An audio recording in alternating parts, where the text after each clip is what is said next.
If there's one health issue I hear about again and again from women, it's fibroids. And it's often paired with confusion, fear, or pressure to make quick decisions. So if you've been diagnosed with fibroids, if you've been told just keep an eye on them, or worse, if you've been made to feel afraid, powerless, or rushed into surgery, take a deep breath with me right now. Because this conversation isn't about fear. It's about understanding. It's about choice. And it's about remembering that your body, especially your uterus, is wise. Today on I Love Me, the podcast, I want to gently walk you through what fibroids actually are, why they're so common, how they can affect your body, your fertility, and your emotional well-being, and most importantly, how healing fibroids can happen naturally without invasive procedures or taking your body apart. By the end of this episode, my hope is that you'll feel empowered, seen, and ready to take the next steps in caring for your body and your precious womb.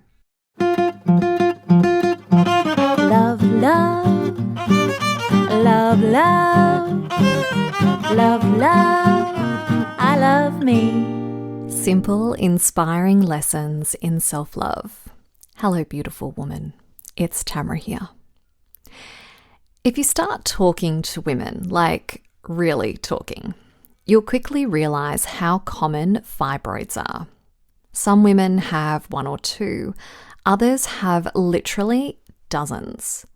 And what's heartbreaking is that many women go through invasive procedures to remove them, only to have them return within months, often worse than before. In fact, a review published in the International Journal of Obstetrics and Gynecology in 2017 revealed that 70% of women will develop fibroids in their lifetime. That's nearly 3 out of every 4 women. Fibroids account for 33% of all gynecological hospital admissions, and they're the number one reason for hysterectomy in America. Let that sink in for a moment. Because ideally, we do not want to be cutting out our most womanly parts. Our uterus is not disposable, and removing it opens the door to a whole cascade of other issues, which I'll speak more about shortly. This is why I wanted to share this conversation with you today. So let's start with the basics. What really is a fibroid? A fibroid is a benign, non-cancerous tumor of the uterus. So no, it's not life-threatening, but that doesn't mean it's harmless. Fibroids can lower fertility, increase the risk of miscarriage, cause pelvic pain, create heavy or irregular bleeding, lead to anemia and exhaustion, and interfere with bladder or bowel function. Sometimes fibroids press against the bladder or rectum, leading to urinary incontinence or discomfort. In more severe cases, particularly during times of hormonal fluctuation like menopause or periods of intense stress, fibroids can cause hemorrhaging. And here's something really important to understand. The reason your menstrual flow normally stops is because of strong uterine contractions. Fibroids interfere with that process. So if your bleeding is long, heavy, or depleting, that's your body asking for attention. Heavy bleeding is not normal, and it can be healed. You don't need to suffer in silence. During pregnancy, hormone levels are really high, and that can cause existing fibroids to grow quickly. One of the problems with this is that if they start to degenerate due to low oxygen supply, this can sometimes cause the uterus to contract and ultimately result in a premature delivery. Many pregnancies with fibroids are absolutely fine, but healing fibroids before conception creates a healthier, calmer uterus and reduces the risk of complications. Think about it. For the course of your pregnancy, your uterus is your baby's home. You want them to have a clean, healthy environment so they can develop without interference. Interestingly, many women don't even know they have fibroids until a routine pelvic exam. How much pain or stress fibroids cause you really has to do with the size and the place they decide to hang out in. Because fibroids can grow in all sorts of locations on and within the uterine wall itself or in the uterine cavity. Doctors often describe them by comparing them to pregnancy size. 3 months pregnant, 5 months pregnant. The largest I've ever heard of was compared to a watermelon. Aside from the physical discomfort, these larger fibroids can make a woman look several months pregnant and very self-conscious. So, what are these fibroids made of? Fibroids are primarily made of collagen, a fibrous connective tissue. They're often hard, white, and gristly. They tend to be more common in African American women than Caucasians, and premenopausal women have a higher risk than postmenopausal women.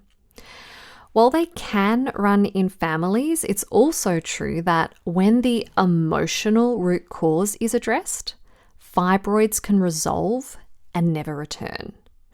So when it comes to healing fibroids naturally, it's about looking at what emotions and beliefs have embedded into your cells. Once you do that with a therapist like myself or with techniques you may already have, then you change how the cell responds to life. In traditional Chinese medicine, fibroids are considered to be the result of a deficient spleen. When the spleen is out of balance, it struggles to transform food into nutrients and energy. When this happens, the excess turns into dampness. The dampness stagnates and becomes phlegm, which then congeals into tumors, what we call fibroids. So any treatment plan for healing fibroids needs to involve supporting the spleen, reducing dampness and phlegm in the body, and helping the uterus cleanse itself properly. Now you may be wondering, what should I do about these fibroids? If they're not causing you any significant issues, they can be left to be and checked every 6 months to a year to monitor growth. It's not uncommon for them to form during a period of greater stress and emotionally demanding time during pregnancy or the year or so before menopause. The fibroid can start to break down or shrink when it outgrows its blood supply. This process, it can be a little painful as the nerves deep inside the tissue register this lack of oxygen as pain. But this sensation usually passes within a week or so. Your time of month will also impact fibroid growth. While our hormones are in cyclical movement, if your hormones are more extreme due to an imbalance in the body, it's very normal for fibroids to peak in size at the time of ovulation and just before your period begins. While they may grow before menopause, if hormones are not supported well, they often shrink afterwards once the hormones come back into balance. The important thing to know is that in most cases, fibroids are rarely a medical emergency. So many women are rushed into surgery out of fear, when the truth is you have time and you have choices. If you're willing to look at the underlying causes of the fibroids, the emotional and lifestyle issues that are contributing to their growth, then usually they either go away on their own or can melt away with the help of modalities like pelvic steam therapy or yoga for the vagina. In fact, I regularly have ladies from my Yoga for the Vagina program email me saying how after committing to a regular practice, their fibroids have either disappeared completely or significantly reduced. The reason Yoga for the Vagina is so effective is because it increases circulation, it restores pelvic vitality, and it helps you listen more deeply to what your body is trying to communicate to you. Because often when fibroids show up, it's because we're suppressing our desires, have unexpressed creativity. Maybe there's an internal conflict around work, money, or mothering. We need to remember that the uterus is the home of creativity, mothering, and birthing. Birthing babies or birthing ideas or projects. And if we're not honoring our instinctual creative desires, then our body will let us know. And one of the ways it lets us know is through fibroids. Fibroids literally take up space in the uterus. This is symbolic of how there can be something else taking up space in a woman's life, crowding her creativity. That's where creating space in your life to honor your creativity can be so healing when it comes to fibroids. And this is why hysterectomy is rarely the answer, as it doesn't get to the root cause of the issue. What you also need to understand is that hysterectomy removes more than an organ. It disrupts hormonal balance, libido, orgasmic response, and pelvic stability. It can cause prolapse and deep emotional trauma. Now, in some cases, hysterectomy is necessary, but in most, it's not. That's where it's important to let your doctor offer you options, but then you're the one who gets to choose what happens with your body and your womb. Another way I've found to be extremely effective in healing fibroids naturally is through steaming the pelvis. I talked in depth about this in the last episode, but in a nutshell, pelvic steaming is where a woman sits over a pot of hot herb-infused water and allows the steam to carry those healing nutrients into the pelvis, creating circulation and deep inner healing. Why it works in the case of fibroids is because the warmth over time helps to melt the fibroids so they can come out during menstruation. Because the warmth increases circulation, this supports the uterus in cleansing itself each month, because that's what menstruation is. It's a monthly cleanse, and I talk about this in more detail in episode 16. But unfortunately, many women have lifestyle habits that get in the way of the uterus doing a full cleanse each month. And over time, the uterus starts to accumulate residue, and this is the perfect condition for fibroid growth.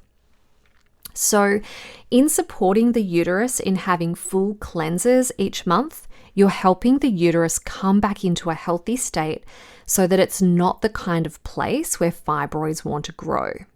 How long it takes to clear out fibroids with my pelvic steam therapy program depends on the severity of the fibroids, but what I usually see is anywhere between 3 months and 12 months.